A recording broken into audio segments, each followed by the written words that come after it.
I'm Glenn Ricart, founder and chief technology officer of US Ignite. And I wish I were with you personally, but I'm going to be in this little box today talking to you about what's happening with US Ignite, the Smart Gigabit Community Program, and how Madison is making and will continue to make a big difference in bringing smart gigabit technologies to the entire country based on ParaDrop and Gigabit Downtown. So let me tell you just a little bit about US Ignite to begin with. This slide shows you some of the things that we're doing at US Ignite. In the upper left, you can see that we've got a picture of a virtual reality lens that can be worn by city workers to look and see what's underneath the pavement. I'll show you a video of this a little bit later.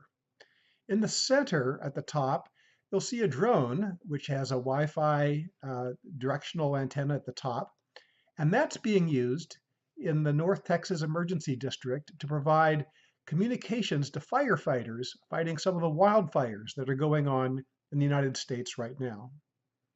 In the upper right, the cute little guys there are out of Kansas City. Jonathan Wagner has these gigabots. The gigabots can be cost reduced because they can have their intelligence streamed to them over a gigabit network. At the bottom left is an innovation from Chattanooga, Tennessee, and the University of Southern California School of Cinema. They've put a 5K Red 1 camera on top of a microscope, which can be remotely controlled by students taking science classes in Chattanooga and in other cities now, because this is being shared with multiple cities throughout the smart gigabit communities. The students are able to go and change the focus, change the pan back and forth along the image, be able to change the lamp, and do all of that in real time over a low latency, in this case, coast-to-coast connection. In the lower center, you'll see the symbol for POWER, the Platforms for Advanced Wireless Research. The Platforms for Advanced Wireless Research is another program of US Ignite, which helps to create test beds for highly advanced networking concepts in wireless. You might think of them as 6G and beyond if 5G has already been defined. And in the lower right is a map of our smart gigabit communities. Let's go and take a look at that in more detail. You'll see here that we've got 25 smart gigabit communities. And the idea is that there's a network effect. The network effect means that every community that joins develops something that can be shared with someone else, and then those can be shared with them. Now, each of these communities has been chosen for a reason. So, for example, there was a BTOP program, the Broadband Technology Opportunities Program, that allowed fiber to be laid in many communities, including in Urbana-Champaign, where they connected a number, 3,500 or so, homes in lower income neighborhoods. Also in Cleveland, Ohio, the BTOP program connected together community anchor institutions throughout Cuyahoga County. Other examples of unique capabilities in Chattanooga, Tennessee, they had 170,000 homes already wired for fiber. So it was a natural place to try out advanced networking. And in Madison, Wisconsin, there were two things that were really quite attractive to us to bring Madison into the Smart Gigabit Community Program. The first was the vision for a gigabit downtown, that using ParaDrops and other Wi-Fi routers, that the downtown could be saturated with gigabit quality Wi-Fi. And what kind of applications could that help with?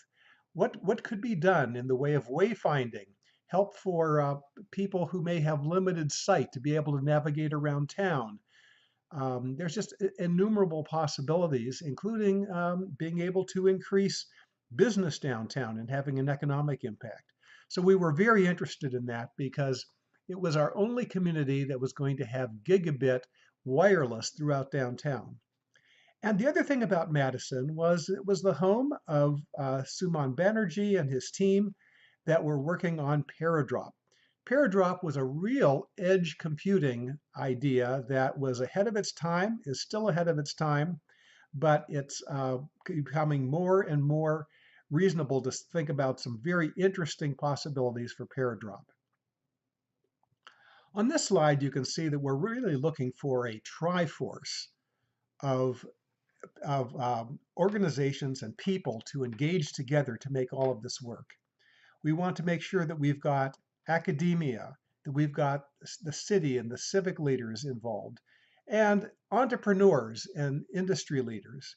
That triforce, when brought together, and we have all three of them operating in the same area, mean that we can have a truly powerful way of making sure that we get productivity within that smart gigabit community. That was very much on display in our summit this year, which was held in Kansas City at the end of March. Let me play you a little video from that summit, which explains about how we try to bring together the technologists, the civic leaders, and the industry partners in a community to really make a difference.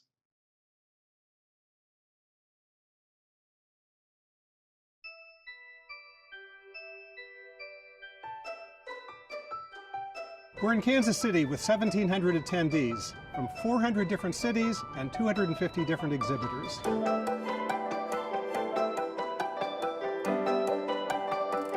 US Ignite forges partnerships. We bring together academics, industry partners, community and civic leaders, people who care deeply about their community to help make the transformational change that smart and connected communities can provide. Largely what we're doing is helping cities define their vision as a smart city of the future. People are willing to bring these technologies in, but they have to be accessible. So the challenge is relevancy for people's lives. And once we can do that, all the other issues take care of themselves. So US Ignite is a terrific team at talking at the levels of mayor's offices, CIOs, directly into city government. They're a perfect pipeline for that.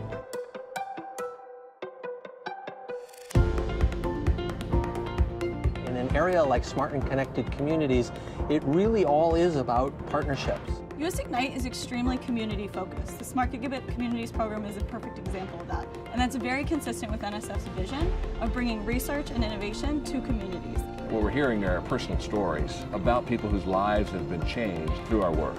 US Ignite and Smart Cities effort has been really great. They've been very supportive of us. I feel like, both in the education space and then just more broadly, there are a lot of really cool applications. So it's really inspirational for us to come here and to see all the cool things that are happening. This is a conference of doers, people who make things happen in their communities. US Ignite has always been a place, a convening place. It's always been a clearinghouse for ideas and equipment and money and resources and people where we can go ahead and test new ideas and try things out and build demonstrations. The movement we're creating among innovative, smart communities is personal because it is directly affecting people's lives. US Ignite creates new opportunities. Relationships. Innovators. We've built a movement now to bring life's most important connections to our communities, and that is very exciting.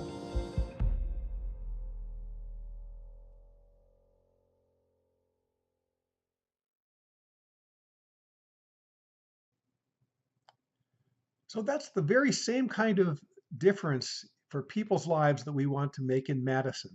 And there's a lot of possibilities for ParaDrop. So already you're thinking about possibilities such as the smart home, the ParaDrop smart home. How can we go and integrate all of the other devices in a way that we have synergistic capabilities? Not just having Nests, not just having Harmony remotes, not just having safety devices where we're looking for fire and burglary and so forth. How can we integrate those things in a way that really makes that home smarter than it would have been without that ParaDrop in the home? So we're really looking for the way to integrate the kinds of things that we can capture through Amazon Echoes, through Google home devices. How can we make those things really make a difference in what's going on? A second is in measuring rehabilitation. So I happened to break this arm right over here, the olecranon. I slipped on a patch of ice. Salt Lake City gets snow and ice, and I slipped on some black ice that I didn't see. Went and broke off about 2.5 centimeters of olecranon. and ended up having to have it all screwed together. So I'm now officially bionic with all of my plates and screws and so forth in that arm. And I went through a couple of painful months of rehabilitation looking for how can I get the range of motion back that I originally had in that elbow. And just being able to understand how many degrees I could now bend that arm, this is the arm, and be able to straighten it and so forth. All of those things were really very important to me. And I did that by going into a clinic, and the clinic would go and help measure that using a goniometer. But how much better would it have been if I could do that at home and get continuous feedback and positive feedback on the exercises I was doing at home? So I think that's another very intriguing possibility here for ParaDrop. And another one could be home energy management. If we go and just take a very simple, inexpensive sensor that goes and takes a loop around the lines that come into the main box in a home, we can tell when there are changes in the use of electricity. So one might be able to see when there's a big electricity draw and it shuts on and off, probably the air conditioner. Maybe not quite so much energy, but also has that periodic cycling, could be the refrigerator. And we could even compare that to the outside temperature. And then there are probably some devices that get turned on and left on for a while, maybe the television. We know about how long and what the energy profile for a washer might look like, or for a dryer. Dryer will typically be on for 20, 30 minutes if it's electric dryer. And we can go and measure these things and pretty much tell exactly what the energy usage is in the home based on being able to measure the power going through each of the 3 power connectors in a 240-volt home, and be able to relate it to something that the people can understand about how they can improve their energy management, with the ability to probably detect what some of the larger appliances are doing. Well, those are just some of ideas that rattle around in my head, and there's probably much better ideas rattling around in your heads.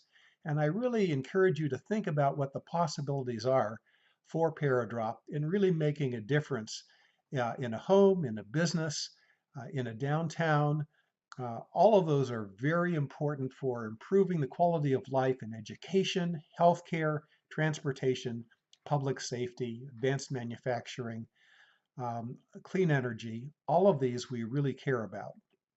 So let me just show you another video or two. This one is on energy management and a project that's currently going on in energy management. This is not a ParaDrop project, but maybe there's a synergy here. So I'd like to show it to you.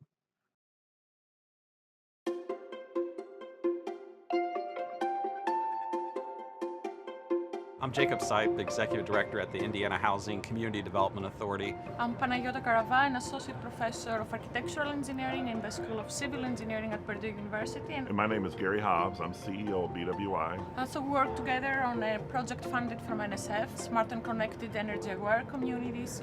And our goal is to develop a community energy management software tool that uses sensors to collect, process data, and give feedback to the residents of the community on their energy use behavior. It's an integrated approach that looks at all the systems, and it enables us to engage our smart and connected technology, not only with our buildings, but more importantly with our residents. The project is data-driven, so we are collecting simultaneously data from hundreds of sensors from hundreds of households that we integrate through our online platforms. It's a net zero application, so it'll be about 600 kilowatts of power that we'll be generating. And we are leveraging some really cool gaming theory type technology to incentivize the residents to be conscious of their energy utilization. I think one of the major issues that we have is really taking on generational poverty and understanding that housing can reduce the expenses of our residents so that to free up more of their income so that they can continue to prosper. I think it starts, number one, with multiple different partnerships at the federal level with the Department of Housing and Urban Development across multiple state agencies within our state as well. I'm also really excited to hear about the impact that it's going to have on the residents as they create these pathways to self-sufficiency, and we ultimately break the generational curse of poverty with a lot of the residents.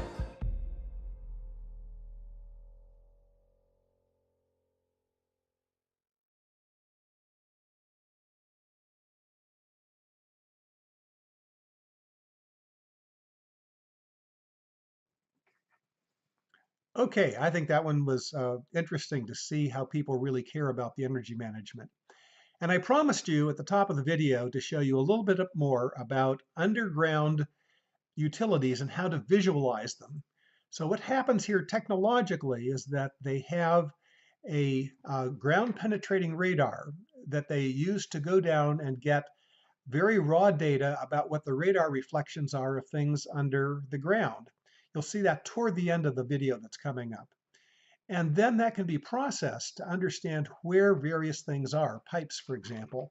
And you'll see probably just a little way into the video, some of the ways in which that's being used projected into a VR headset. So take a look at that VR headset when you see those images come by. And you'll see that that is the final result of what's happening with that ground penetrating radar data. An interesting thing not talked about in the video is that water, especially a leak, excuse me, in a water system, that water leak will show up differently than the pipes. And so this ground penetrating radar can also be used to find leaks. And some estimates are that as much as 40% of water is lost to leaks in aging metropolitan water systems. So let me play that video for you.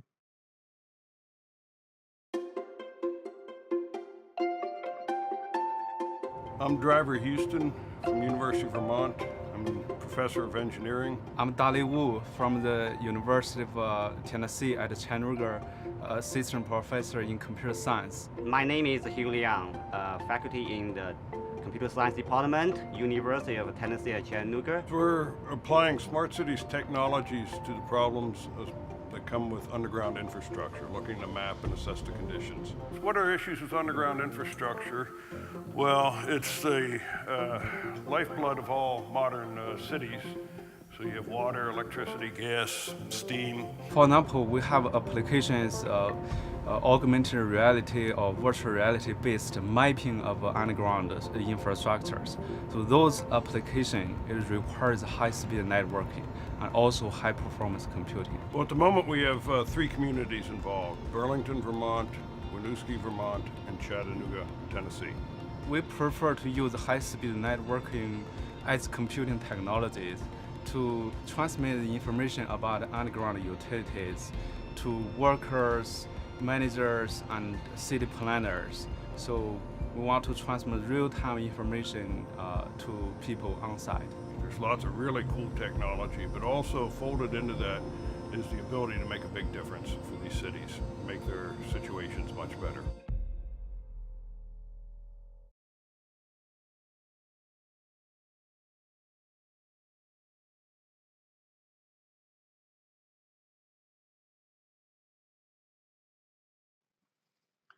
Okay, well, next year the Application Summit is April 1st through 4th in Denver, Colorado. We're expecting something like 2,000 people to come, people from all states, internationally, press, lots of exhibitors. It's going to be the place that I'd love to show off some things from Madison. So think about what we could program, what we could do that would show off the city and the state of Wisconsin and be able to talk about the kinds of things that you've been able to do. So love to work on those. Please let me know. And with that, let me turn this back to Suman.